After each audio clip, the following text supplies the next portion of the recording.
కడియాల blogs నేను మీ విజయలక్ష్మి। ఈరోజు కట్టి పొంగలి తయారు చేసే విధానం మీకు చెప్తానండి। ఇది చాలా ఆరోగ్యం, తింటే గనక చిన్న పిల్లల దగ్గర నుంచి కూడా మనం ముసలి వాళ్ళ దాకా కూడా తినొచ్చు। ఇది చాలా ఆరోగ్యం। అంత వీడియో అంతా మీరు చూడండి, మీకు నచ్చినట్టయితే లైక్ చేద్దరు కానీ నేను చేసే విధానం చూపిస్తాను। స్టవ్ వెలిగించుకోండి, బాండీని పెట్టేసి ఒక కప్పు పెసరపప్పు దాంట్లో బాండీలో వేసి వేయించుకోండి, లైట్గా వేయించుకోండి।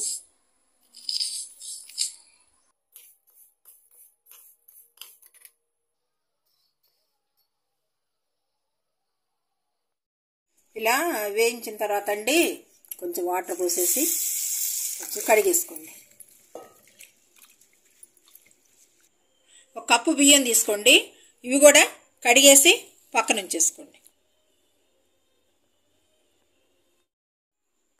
పెట్టుకున్న బియ్యము, పెసరపప్పు కింద కడిగి పెట్టుకున్నాం కదా, ఆ పెసరపప్పు కూడా వేసేసి మనం 2 కప్పులు తీసుకున్నామండి పెసరపప్పును బియ్యము, దీంట్లోకి 8 కప్పులు పోయాలి, అంటే ఒక్కొక్క కప్పుకి 4 కప్పులు పోసుకోవాలన్నమాట నీళ్ళు। స్టవ్ వెలిగించేసి ఈ కుక్కర్ని పొయ్యి మీద ఉంచేసేయండి। ఇది 4 విజిల్ వచ్చేదాకా ఉంచండి।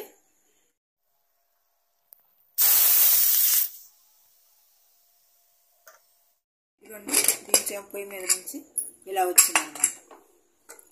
దీంట్లో ఏం చేయాలంటే తగినంత ఉప్పు వేసుకోండి, అంటే రుచి కోసమే కదా।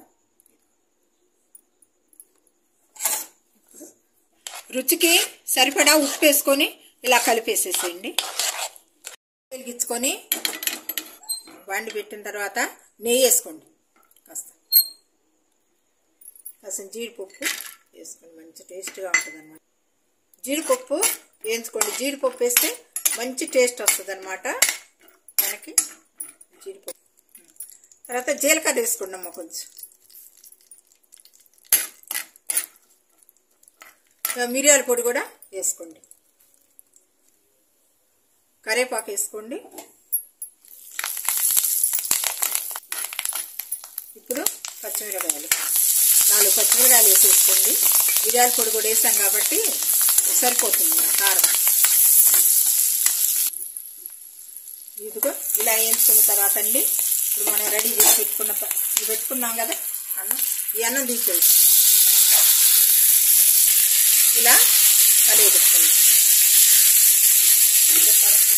చాలా హెల్తీ ఫుడ్ అనమాట ఇది। ఇలా